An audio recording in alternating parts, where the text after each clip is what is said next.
ईमान उसका बच गया शैतान से जो तेरे है सिलसिले में आ गया बगदाद वाले मुर्शिद। ऐं आशिकानी गौसे आज़म जेको गौसे पाक रहमतुल्लाहि ताला अलैहि जो ग़ुलाम बणिजी वेंदो आहे उन जा त भाग ई खुली वेंदा आहिनि। जीअं त बहजतुल असरार में आहे पीरनि जी पीर पीर दस्तगीर रोशन ज़मीर क़ुतबे रब्बानी महबूब सुबहानी पीर लासानी क़िंदील नूरानी शहबाज़ लामकानी शेख अबू मोहम्मद सैयद अब्दुल क़ादिर जीलानी रहमतुल्लाहि ताला अलैहि जो इरशाद आहे। मूंखे हिकु वॾो रजिस्टर ॾिनो वियो आहे जंहिंमें मुंहिंजे साथियुनि मुंहिंजी क़यामत ताईं थियण वारे मुरीदनि जा नाला लिखियल आहिनि ऐं चयो वियो आहे त तमामु माण्हू तव्हांजे हवाले कया विया आहिनि।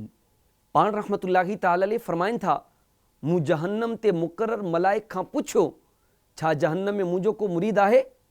उन्हनि जवाबु ॾिनो न। सिंधी सोशल मीडिया पेज खे लाइक कयो, फॉलो कयो ऐं शेयर कयो।